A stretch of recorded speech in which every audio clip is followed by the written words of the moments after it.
Buenas tardes, jóvenes. Buenas tardes, doctor.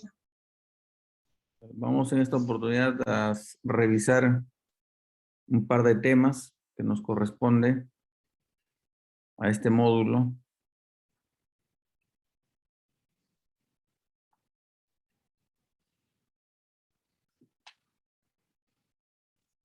En esta oportunidad vamos a tener que desarrollar el tema que responde a cataratas.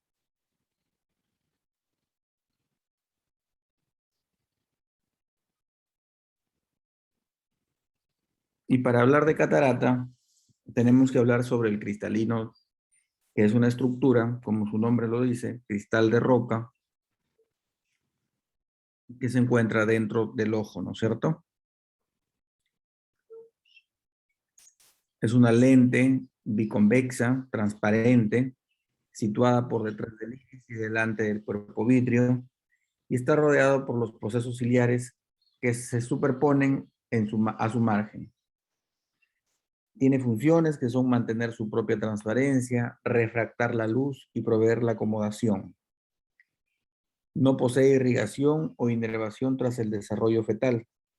Depende del humor acuoso para sus requerimientos metabólicos.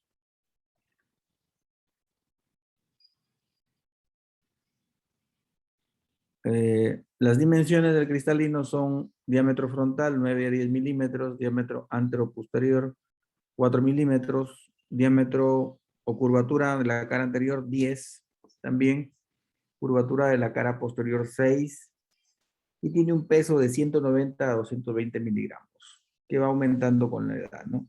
Acá en la fotografía, en este esquema podemos ver el espesor, el polo posterior, el polo anterior, su eje, el núcleo, la cara anterior, el ecuador, la cara posterior, ¿no? Y sus características de diámetro.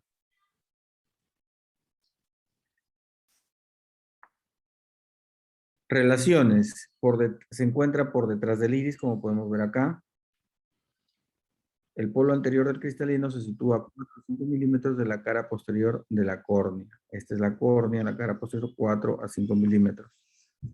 Por detrás se relaciona con el vitrio. Esta zona de acá es el vitrio, limitado delante por la hialoides anterior. Por fuera, el ecuador. Estos barbillos, esta es la zona del ecuador del cristalino. Están las fibras onulares en dos planos, anterior y posterior, un espacio de 1 milímetro entre el ecuador y los procesos ciliares, ¿no?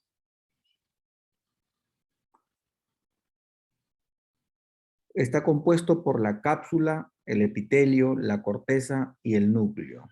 Cápsula, epitelio, corteza y núcleo. La cápsula es elástica y transparente, es capaz de modelarse durante la acomodación y su parte más externa sirve de unión a las zónulas. El epitelio es una monocapa de células metabólicamente activas que se diferencian en fibras lenticulares. La unión de estas fibras lenticulares forman el núcleo y la corteza. Las fibras lenticulares son como estas capas de cebolla, esas son las fibras lenticulares, ¿no?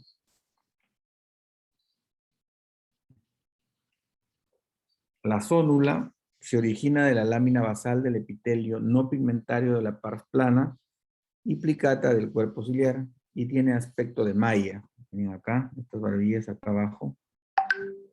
Se insertan en la región ecuatorial. Con la edad se separan en capas anterior y posterior.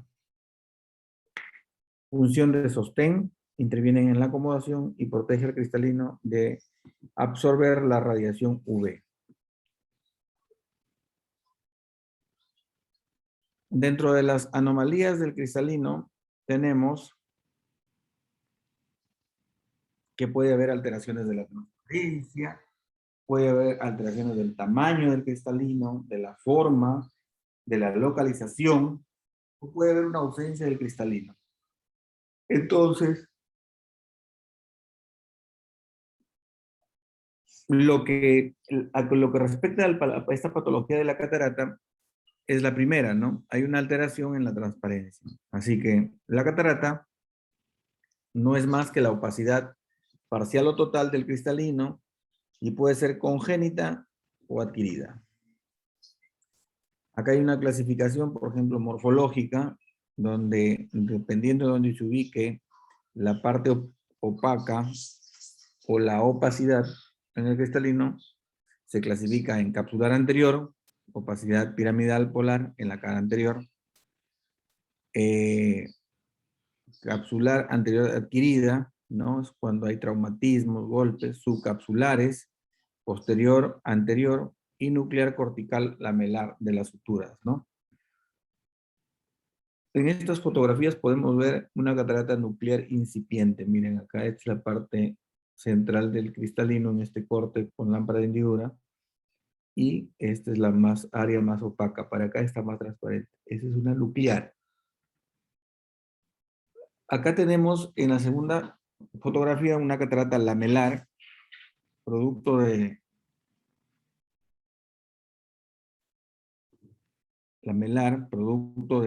que se han producido opacidades a nivel de las lamelas, ¿no? Que les indiqué hace un momento. La subcapsular anterior, la cápsula anterior está opacificada y la subcapsular posterior, miren, esta es la zona opacificada. También tenemos que podemos clasificar las cataratas según su madurez, en inmadura, madura, intumescente, hipermadura y morganiana. Miren acá en las fotografías, esta es una catarata madura, esta es una catarata hipermadura, está arrugada la cápsula anterior.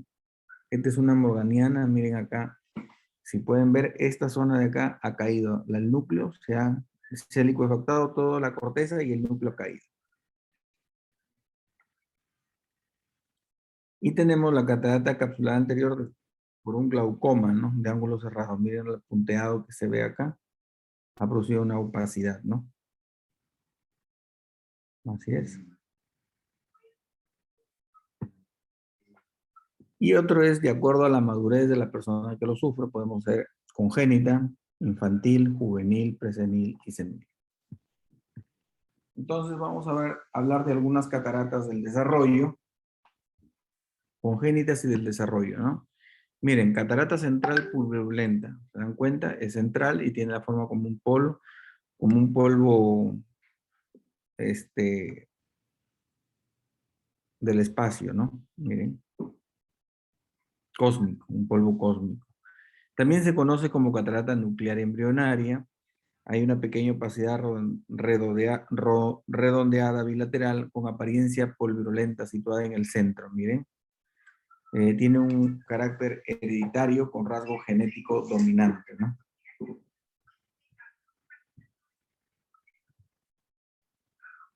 Acá tenemos una catarata lamelar sonular.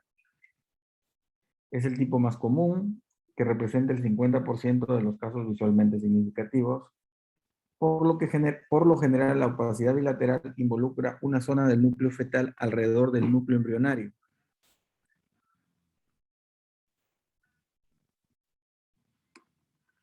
¿Ya? Rayos de una rueda, así da la apariencia, ¿no?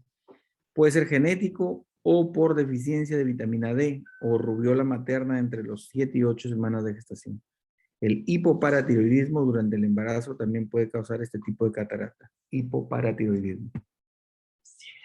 Perfecto. Miren acá. Las opacidades onulares y cerúleas son bien visibles con la lámpara de hendidura. Acá definitivamente se nota, ¿no? El otro tipo es la catarata sutural. Por lo general, la opacidad son opacidades estáticas, bilaterales, punteadas, dispersas alrededor de la sutura en forma de Y. Se diferencian en patrón, de diferentes patrones, ¿no?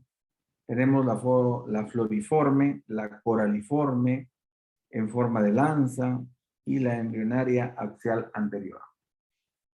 Miren, esta forma de Y acá es la sutura de las lamelas que tiene el cristalino y ahí es donde se ubica la catarata. Acá miren una y las lamelas adyacentes también están afectadas. Catarata sutural posterior. El tipo de catarata congénita con opacidad a lo largo de la sutura en Y del núcleo fetal del cristalino. Usualmente no afecta la visión. La sutura en Y son un punto de referencia importante porque ellas señalan la extensión del núcleo fetal. El material cristaliniano periférico a las suturas en Y es corteza del cristalino, mientras que el material dentro, incluyendo la sutura en Y, es nuclear. A la lámpara de hendidura, la sutura en Y anterior está orientada hacia arriba y la sutura en Y posterior es inversa.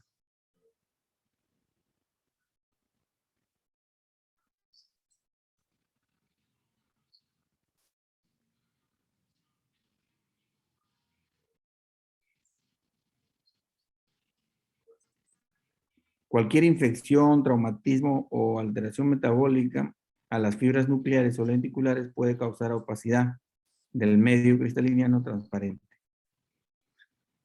Miren, acá hay una polar anterior, también conocida como catarata piramidal. Ocurre debido a un retraso en la formación de la cámara anterior o se adquiere después de una perforación corneal en la infancia u oftalmia neonatal. Los tipos morfológicos son placas blancas engrosadas, catarata piramidal anterior y catarata reduplicada o catarata doble. La opacidad enterrada es llamada impresión.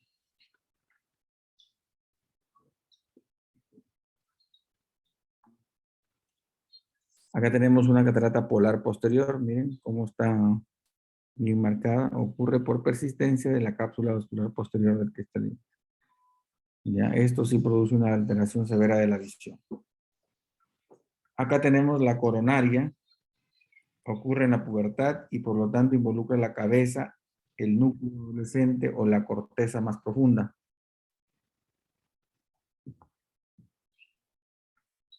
Se caracteriza por opacidades radiantes en forma de masa que afectan a la periferia, por lo que la visión no suele verse afectada.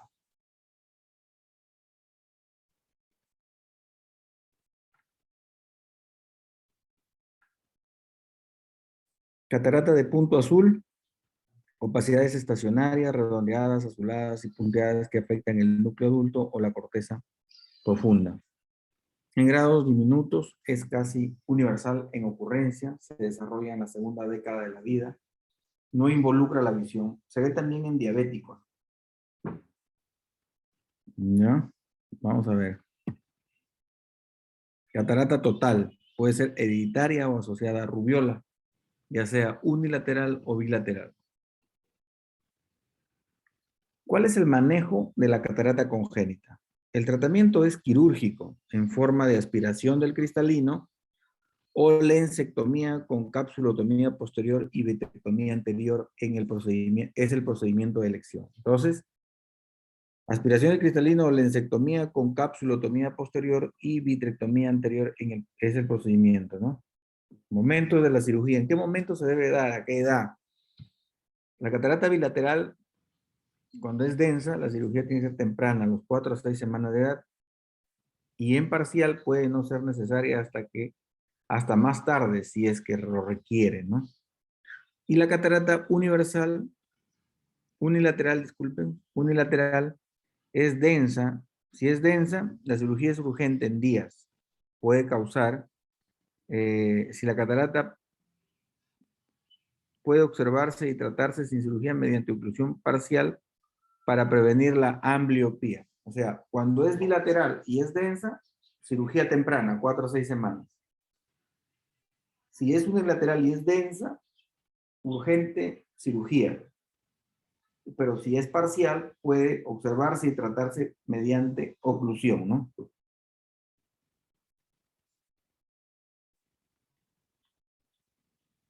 En la bilateral hay densa y parcial.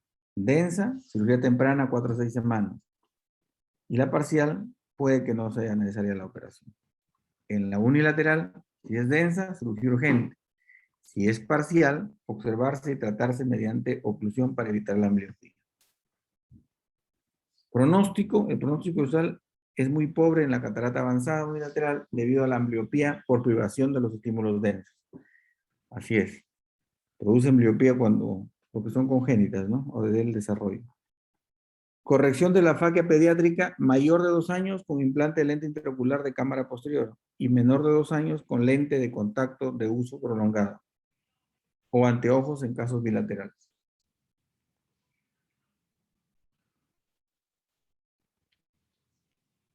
Después tenemos la catarata senil, que se presenta por la edad madura. Los factores que afectan su aparición y maduración incluyen la herencia, la exposición a radiaciones ultravioletas, de luz solar, dieta, crisis de deshidratación en la infancia.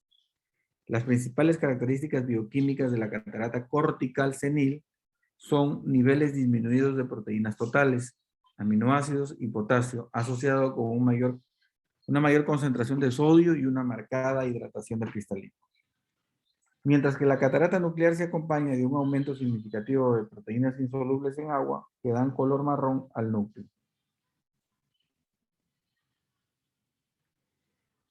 Existe intensificación de la esclerosis nuclear relacionada con la edad asociada con deshidratación y captación del núcleo que produce cataratas duras, ¿no?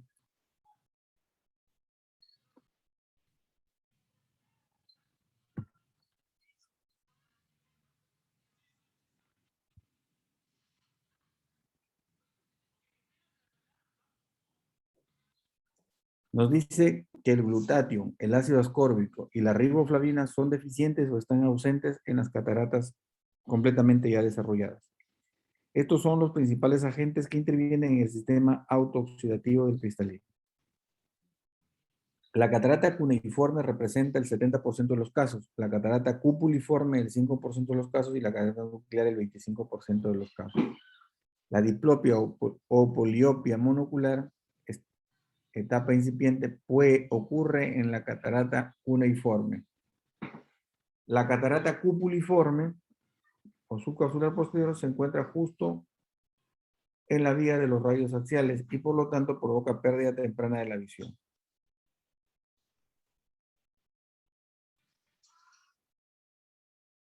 La segunda vista que se llama, algunos han escuchado seguro, es el cambio miope que se ven en las cataratas nucleares, ¿no?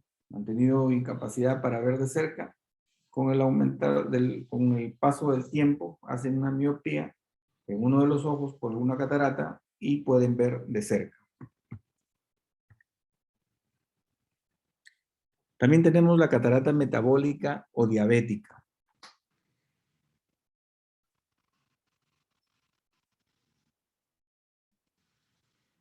Se caracteriza por un inicio agudo, a menudo bilateral, de opacidades en copos de nieve, ¿no?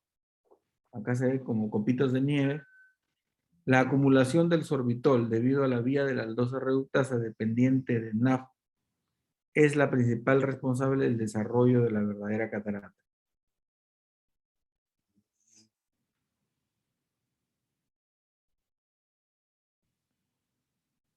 El error refractivo fluctuante es una característica de la catarata diabética. Ahí se va a ver más adelante en un caso clínico. Existe la catarata por galactosémica, que se asocia a un error congénito del metabolismo de la galactosa debido a deficiencia de la galactosa 1-fosfato uridil transferasa. Se produce un trastorno relacionado debido a la deficiencia de galactoquinasa que causa catarata lamelar. La acumulación del dulcitol es la principal responsable del desarrollo de la catarata galactosémica. Se previene con diagnóstico temprano y retirar la leche de la dieta. La catarata hipocalcémica puede estar asociada con tetania paratiroidea. La catarata de girasol puede estar asociada con error congénito del metabolismo del cobre. Se puede observar cataratas en el síndrome de Lowe, óculo cerebral renal. Un error innato del metabolismo de los aminoácidos.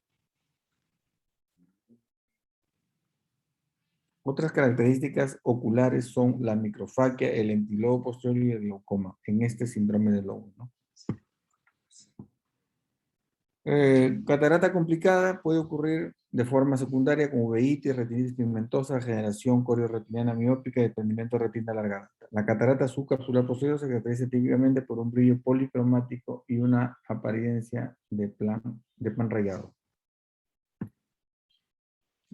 Catarata tóxica por corticoides, por mióticos, por la clorpromacina, la amiodarona, el oro que se usa en la artritis también puede producir cataratas, ¿no? La catarata por radiación, catarata infrarroja del calor, los que antiguamente soplaban vidrios. La catarata por irradiación puede ser exposición de rayos X. Y la radiación ultravioleta se ha relacionado con la catarata senil. Es el tipo más común de catarata por radiación, es la catarata subcapsular posterior.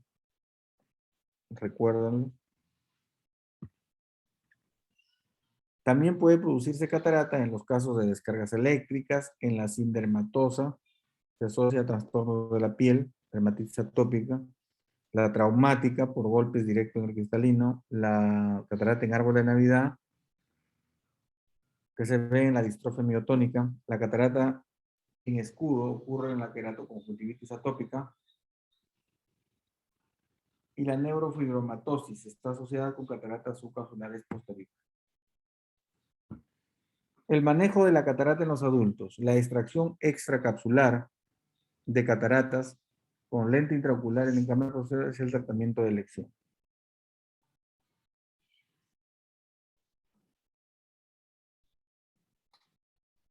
¿Ya? La incidencia de complicaciones posoperatorias tales como endoftalmitis, edema macular cistoide y desprendimiento de retina es comparativamente bajo con la extracción de cataratas extracapsulares en comparación con la extracción de cataratas intracapsulares. A ver, vamos a conversar al respecto de esto. La técnica de cirugía de catarata intracapsular generalmente ya no se hace. Se hacía antiguamente cuando no existían los lentes intraoculares. Actualmente existen lentes intraoculares y a todo paciente que se le hace una catarata tiene que ponérsele un lente intraocular. La intracapsular implicaba arrancar el cristalino desde sus zónulas. Se utilizaba un equipo de criogénesis, ¿no? Con nitrógeno líquido en la punta. Hacías el corte, introducías la punta de este equipo, presionabas un pedal para que se enfríe a toda, entonces lo que hacía era que se congele el cristalino y al mismo tiempo se quede pegado en la punta. Y se congelen también las zónulas, o sea, los ligamentos sujetadores del cristalino. Y se convertían en algo que eran fácilmente de romper, ¿no? Entonces jalabas el cristalino y salía todo. A veces salía vitrio también y eso era una complicación. Y no ponías lentes, cerrabas y ahí quedaba todo. Actualmente no, actualmente, como pueden ver acá en la imagen, se rompe la cara anterior de la cápsula, de la cápsula del cristalino, se aspiran los restos corticales con mucho cuidado y, y en esta bolsita que queda se coloca el lente intraocular, ¿no?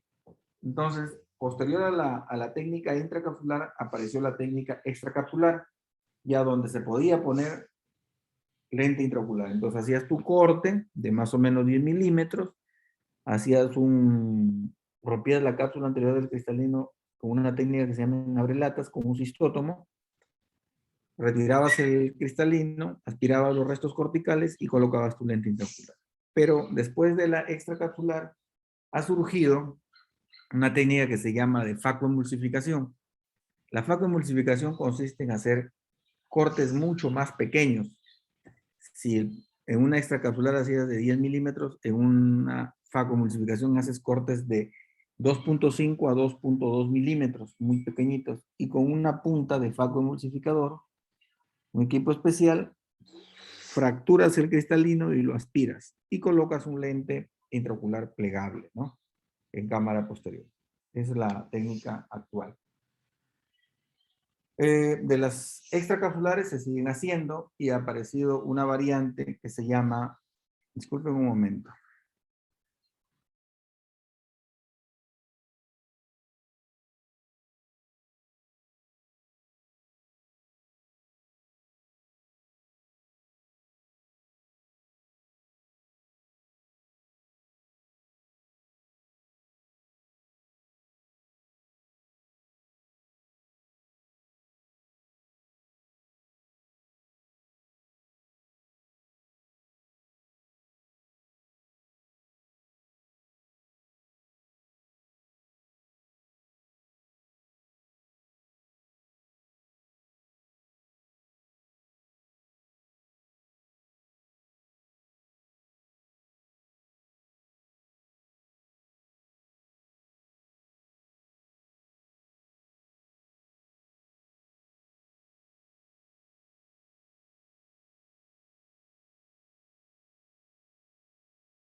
Entonces, de la técnica extracapsular hay una variante que ha surgido que se llama de mini-NUC, que es de mínimamente invasiva, donde el corte es de 6 milímetros, más o menos, autosellante, no se coloca puntos en algunos casos, y también se extrae el cristalino y se coloca un lente intraocular. Acá, por ejemplo, facomulsificación, pasos quirúrgicos, incluye una incisión valvulada en la córnea clara de 2.2 milímetros, capsuloresis circular continua, hidrodisección, emulsificación y aspiración del núcleo mediante facosonda ultrasónica. La aguja de faco vibra longitudinalmente a una velocidad ultrasónica de 40.000 veces por segundo, produciendo facofractura, ¿no? Acá está una comparación entre la manual y la láser. La láser, miren, el láser lo único que hace es hacer las heridas en la córnea y cortar la cápsula anterior. Ya, y también romper el cristalino, hacerlo como una torta en pedazos. Nada más. De ahí en adelante tienes de todas maneras que usar el facomulsificador para aspirar y facofragmentar los restos, los pedazos que han quedado y colocar tu lente, ¿no? Lo de acá es, lo puedes hacer con un cuchillete, puedes hacer con tu trata, romper la cápsula anterior y con el mismo punta de faco y un chopper romper el cristal, la catarata. Se puede hacer. Todos los cirujanos que hacen este tipo de cirugía están entrenados para hacer esto. Lo único que te ayuda la de láser es para esto. Y actualmente el láser es muy costoso todavía, ¿no? Así que no está muy masificado. Me imagino que en un futuro va a disminuir sus costos y todo el mundo va a usar eso y va a ser más fácil de hacer la facomulsificación. Manejo de la catarata en adultos. La cirugía de cataratas manual con pequeña incisión, el CIS que les mencioné, es una alternativa de bajo costo a la facomulsificación que ofrece las ventajas de una cirugía de cataratas sin suturas, con las ventajas añadidas de tener aplicabilidad y una curva de aprendizaje más fácil. Acá está, miren. Se utiliza un Crescent, se hace una herida de 6 milímetros, por donde se saca la catarata y se coloca el lente intraocular. Muy bien, jóvenes, eso es lo que respecta a cataratas.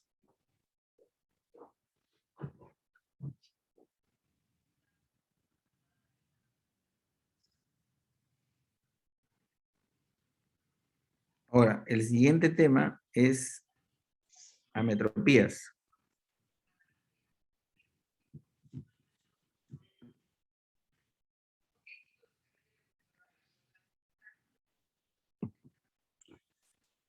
Una ametropía es cuando los rayos de luz que vienen del infinito no convergen o no hacen foco en la retina, ya sea lo pueden hacer delante o detrás de la retina, estando el músculo ciliar en reposo, ¿no? Entonces, a esa imagen que se forma así borrosa, como pueden ver en la pantalla, eso Doctor, se llama... doctor, disculpe, su pantalla no se visualiza ahorita. Ah, ok, ok, sí, sí. Vamos a ver.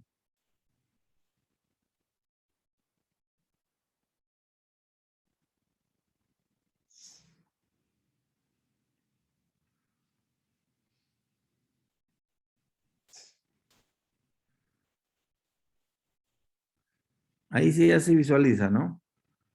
Sí, doctor. Ya, perfecto. Entonces, como pueden ver ahí en la pantalla, se ve todo borroso. Entonces, esta imagen no hace foco en la retina y por lo tanto es una ametropía.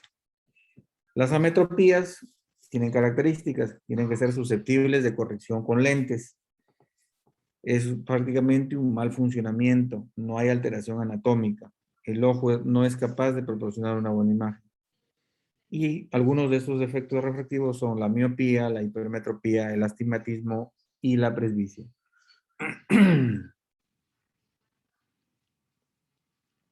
Hemétrope hace referencia a un ojo que da una interpretación correcta de la información visual. Depende de la capacidad del ojo para enfocar los rayos de luz sobre la retina. Cuando la luz procedente de objetos distantes hace foco en la retina, ¿no? Con un músculo ciliar relajado. Para lejos es un efecto simpático y para enfocar de cerca, el músculo ciliar tiene un efecto parasimpático. Muy bien. Miren acá, la imagen se ve clara tanto de lejos como de cerca y en la imagen del costado vemos que hace foco en la retina, ¿no? En la miopía, los rayos que vienen del infinito hacen foco delante de la retina. Tienen dificultad para ver de lejos, tienen tendencia heredable y se corrige con lentes bicóncavos.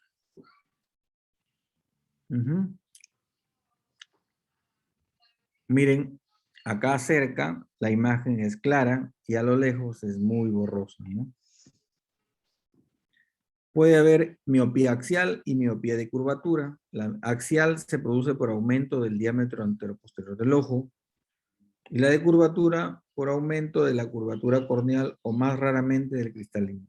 Es la más frecuente dentro de las miopías. Existen 4 tipos, que es la miopía simple, la miopía nocturna, la degenerativa y la inducida o miopía adquirida. La miopía simple es un ojo demasiado grande para su potencia óptica, ¿no? Ópticamente es demasiado poderoso. Se cree que soporta una cantidad particularmente importante de trabajo, de trabajo ocular de cerca, que contribuye al desarrollo de la miopía simple, ¿no? En este tiempo que se está usando computadora por todo, hay muchos niños que han hecho miopía o han expresado la miopía que lo tenían ahí de repente latente, ¿no? Después existe la miopía degenerativa, que está asociada a un alto error refractivo por encima de 6 dioptrías o 25 milímetros de longitud del ojo. Empeora progresivamente con el tiempo, ¿no? Todos los años aumenta la medida. Llega a 6, 7, 8, 9, 10, 12 de miopía. Recién vi una paciente que tenía 20 de miopía en un ojo y 19 en el otro. Después existe la miopía nocturna. El ojo tiene una mayor dificultad para ver en zonas de baja iluminación, a pesar de que su visión durante el día es normal. Varía con el nivel de luz.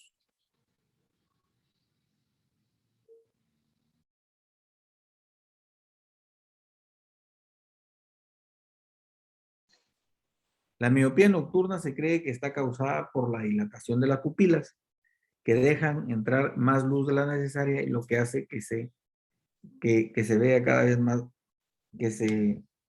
cada vez más miope, ¿no?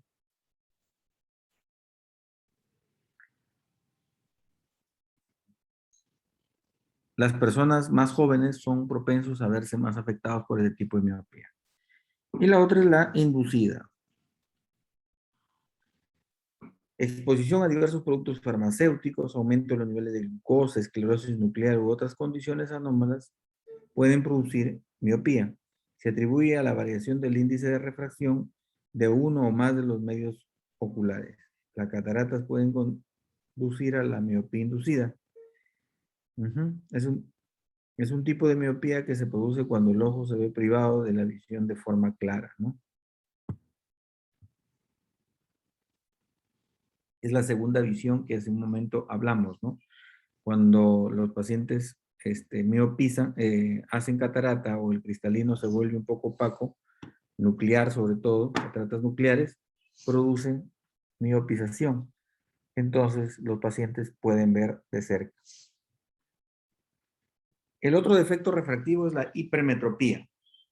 Los rayos de luz son enfocados detrás de la retina cuando el poder de acomodación está relajado. Todas las distancias son comprometidas y parcialmente corregidas hasta los límites de la acomodación. Es un poder dióptrico deficiente, por lo que los rayos hacen foco detrás de la retina, ¿no? Es un ojo pequeño, también podemos decir. Miren, tanto de lejos como de cerca se ve borroso. Existen tres clases: hipermetropía latente, absoluta y facultativa. La latente es la que se corrige espontáneamente mediante el músculo ciliar, la acomodación, mejor dicho.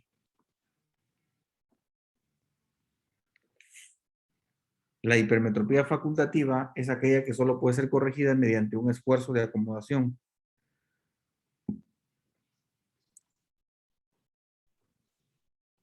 Y puede o no ser corregida con lentes. Siempre produce algún tipo de síntoma. Después tenemos la hipermetropía absoluta, que es la parte de la hipermetropía que no puede compensarse mediante el esfuerzo acomodativo y se produce siempre sintomatología. Solo puede ser corregida con lentes.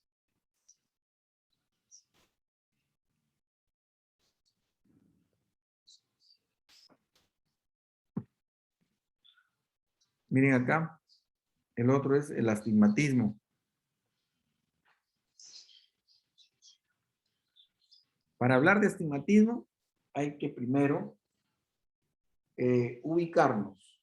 La córnea es un segmento de esfera, ¿no es cierto? Entonces ese segmento de esfera tiene un diámetro, tiene muchos meridianos y todos tienen que tener el mismo valor. Si un meridiano tiene un valor diferente, desentona con el resto y va a producir una imagen borrosa.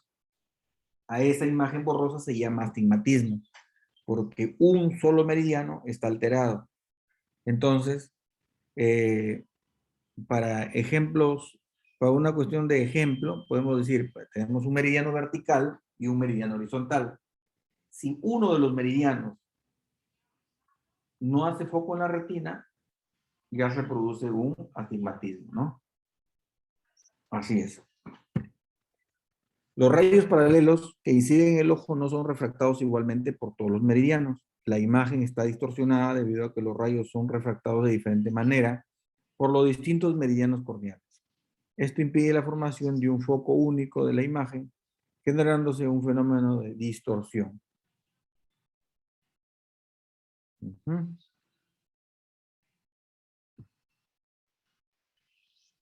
Existe un meridiano horizontal o cercano al horizontal, que es el de menor curvatura. Se llama a favor de la regla. Quiere decir que el más curvo es el vertical, ¿cierto? Y el meridiano vertical o cercano al vertical es el de menor curvatura. Quiere decir que el horizontal es el de mayor curvatura y es un astigmatismo contra la regla. Puede existir astigmatismo simple cuando un meridiano es hemétrope y hace foco en la retina y el otro es amétrope y hace foco fuera de la retina, ya sea miope o hipermétrope. Después existe el compuesto, cuando ambos meridianos son amétropes, no quedan en la retina ninguno. Y existe el mixto, ¿no? Uno es miope y el otro es hipermétrope. Miren acá en este cuadrito, por ejemplo, uno hace foco en la retina y otro delante, es un miópico simple. Uno hace foco en la retina y el otro detrás, es un hipermetrópico simple. Los dos hacen foco delante de la retina, miópico compuesto. Los dos hacen foco detrás de la retina, hipermetrópico compuesto. Y por último, uno hace foco delante de la retina y otro detrás de la retina. Es un mixto. Perfecto. Ahora vamos a hablar sobre el mecanismo de acomodación. Es una capacidad que tiene el ojo de aumentar su poder para su poder refractivo para enfocar objetos próximos mediante un aumento del grosor y convexidad del cristalino por contracción del músculo ciliar. Se relaja la zónula y permite que el cristalino adopte una forma más curva o abombada. Se acompaña de contracción de los músculos rectos internos, convergencia, y los músculos esfínter de la pupila miosis, dando lugar a la sincinesia acomodativa. Miren en las imágenes, acá tenemos las zónulas tensas y las zónulas relajadas. Cuando las zónulas están tensas, el músculo ciliar está contraído. Disculpen, relajado, relajado. Y cuando las zónulas están relajadas, el músculo ciliar está contraído, porque es un esfínter, ¿cierto? Va hacia el centro y relaja. ¿Ven? Entonces, cuando el músculo ciliar está contraído, las zónulas se relajan y el cristalino se abomba. Cuando las zónulas están relajadas, las zónulas se contraen y el cristalino se adelgaza. Entonces, la acomodación nos permite leer de cerca.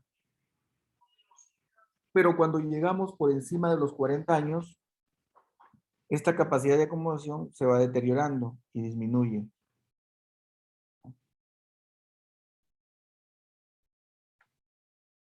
Entonces, se produce problemas para poder enfocar y leer de cerca. A esto se le llama presbicia y se corrige con lentes positivos, ¿no? Lupas.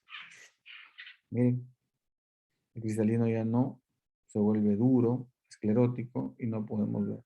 Comenzamos a alejar los objetos para ver mejor. Después existe también la anisometropía, condición óptica en que hay una diferencia importante en la refracción de ambos ojos. Puede ser congénita cuando uno de los ojos es hipermetrópico. Si no se corrige de niño, puede dar lugar a un ojo ambliopio perezoso. La cirugía de la catarata en niños sin implante de lente da lugar a esta condición también. Se debe hacer despistaje visual en los niños a partir de los 3 años de edad para ubicar esta condición. Y la otra condición es la aniseiconia. Es una alteración de la visión binocular en la que no pueden funcionarse dos imágenes retinianas en la corteza cerebral porque ambas son de diferente tamaño. Por cada dioptría diferencia en cada ojo se produce un cambio de casi 12% en el tamaño de la imagen. Se recomienda no prescribir lentes con más de 3 dioptrías de diferencia. Eso es importante porque no te devuelven los lentes. Y por último, ¿qué letra es la que está señalando el dedo? L. O, ¿no? O L. La L. ¿Cuál dedo? Dice la señora, no lo ve ni el dedo. Muy bien. ¿Alguna pregunta, jóvenes? Doctor, ¿y los pacientes que ven de lejos, pero no ven de cerca? Porque en la hipermetropía menciona que ven borroso, ¿no? En los dos lados. Sí. Pero ¿y los pacientes que ven de lejos bien y no y de cerca nada? Presbicia, pues. Presbicia. Se llama presbicia. Ah, ya.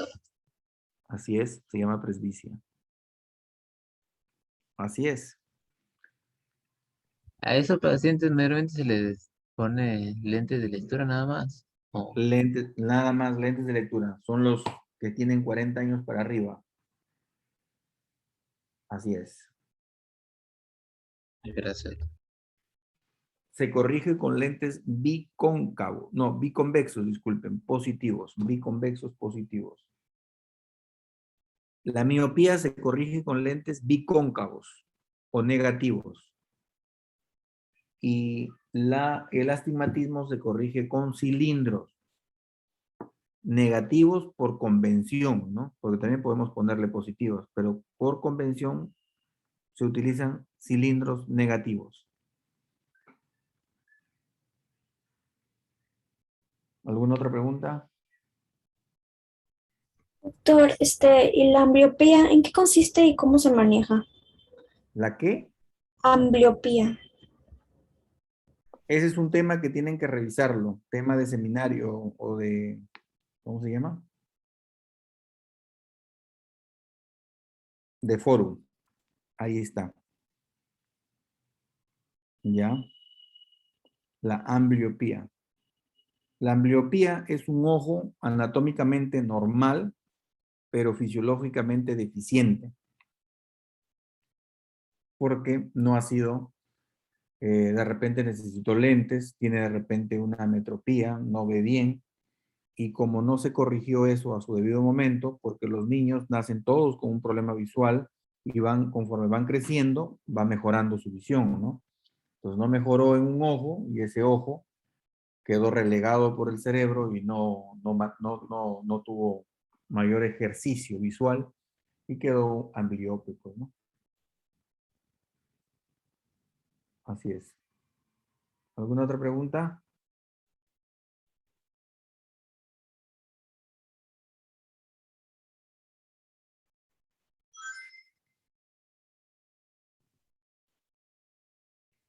Preguntas, preguntas.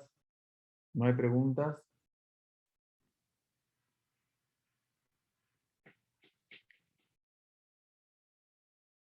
Doctor, disculpe, y en la catarata congénita, mencionó que solo a algunos se les trata con oclusión de un ojo. Claro, por ejemplo, hay jóvenes que tienen catarata congénita, pero no está en el centro visual o en el eje visual.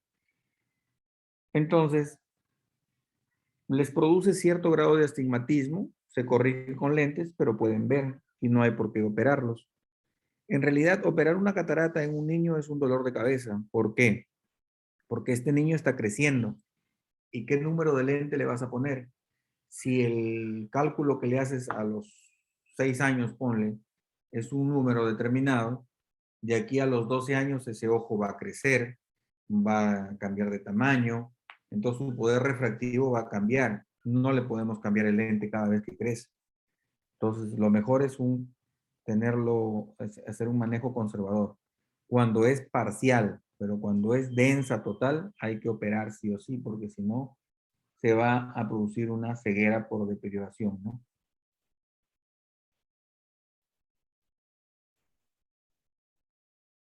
¿Alguna otra pregunta?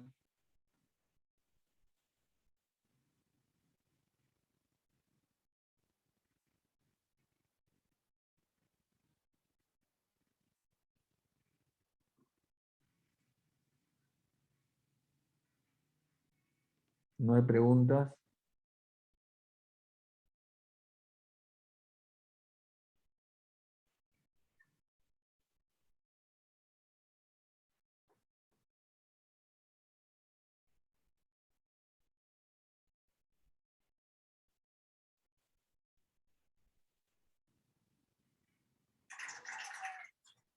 Muy bien, jóvenes, se da por terminada la clase.